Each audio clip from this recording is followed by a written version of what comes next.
مبارکباد. میں چاہوں گا اس سے آغاز کروں مفتی صاحب، اگر آپ سے آغاز کیا جائے کہ اس بظاہر بڑے سادہ سوال سے کہ کیوں آج کی یہ شب یہ گزشتہ شب سے اور اگلی شب سے مختلف ہے، کیوں آج کی یہ شب معتبر ہے؟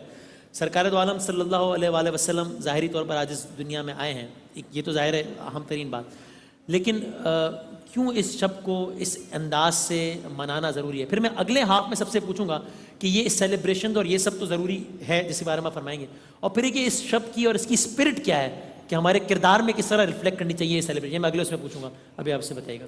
اعوذ باللہ من الشیطان الرجیم، بسم اللہ الرحمن الرحیم. پہلے تو ایک تصحیح یہ ہو جائے کہ اس کو ضروری لازم کوئی بھی نہیں سمجھتا، ٹھیک ہے نا؟ یہ پیار محبت کی بات ہے. جی. نبی کریم صلی اللہ علیہ وسلم سے عقیدت ہے، گھر میں ایک بچہ پیدا ہوتا ہے، اس کے فیوچر کا نہیں پتہ ہوتا، بدتمیز ہوگا کہ نافرمان یا فرما بردار، لیکن ہم ہر سال اس کی سالگرہ مناتے ہیں، خوش ہوتے ہیں. صحیح. اللہ نے ملک پاکستان دی ایک نعمت ہے، جب 14 اگست آتی ہے تو ہم خوشیاں مناتے ہیں. بالکل. تو عقلی لحاظ سے بھی دیکھیں. اس کے علاوہ قرآن جو ہمیں کو ضابطہ فراہم کر رہا ہے، اللہ تبارک و تعالیٰ نے لوح محفوظ سے آسمان دنیا پر قرآن کو یکبارگی نازل فرمایا. ٹھیک. انا انزلناہ فی لیلۃ القدر وما ادراک ما لیلۃ القدر لیلۃ القدر خیر من الف شہر، کہ ہم نے اس قرآن کو لیلۃ القدر میں نازل کیا، اور اے مخاطب تو نے کیا جانا کہ لیلۃ القدر کیا ہے؟ لیلۃ القدر 1000 مہینوں سے بہتر ہے. پھر یہ آسمان دنیا سے سینہ مصطفیٰ پر تقریباً 23 سال کی مدت میں اس کا نزول تمام ہوا. صحیح ہے.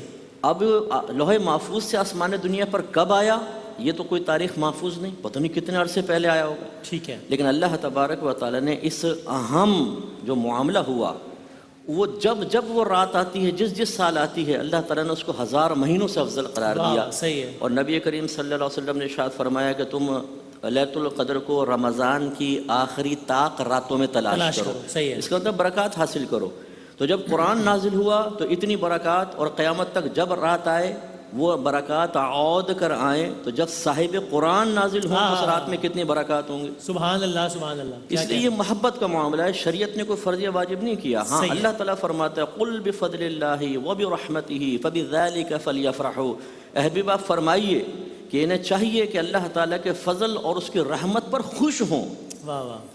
اب نبی کریم صلی اللہ علیہ وسلم سے بڑھ کر اللہ کا کوئی فضل اور رحمت کی صورت ہے تو کوئی بتائے. سبحان اللہ. تو قرآن حکم دے رہا ہے. سبحان اللہ. وَأَمَّا بِنِعْمَةِ رَبِّكَ فَحَدِّثْ، اور بہرحال اپنے رب کی نعمت کا خوب چرچا کرو. کیا کہنا ہے. واہ. تحدیث مانے اس کو عام کرنا، اس کو ظاہر کرنا، اس کے بارے میں تذکرہ کرنا، گفتگو کرنا. سبحان اللہ سبحان. یا بنی اسرائیل اذکروا نعمتی التی انعمت علیکم. اللہ تعالیٰ فرماتا ہے بنی اسرائیل کو مخاطب کر کے، اے بنی اسرائیل تم اس نعمت کو یاد کرو جو میں نے تم پر نازل فرمائی. ٹھیک. وہ سب سے بڑی ان کو جو نعمت بظاہر حاصل ہوئی موسیٰ علیہ السلام کے ملنے کے بعد، وہ فرعون سے نجات تھی. ٹھیک. اللہ تعالیٰ فرما رہا اس کو یاد کرو جو تمہیں اللہ نے انعام دیا.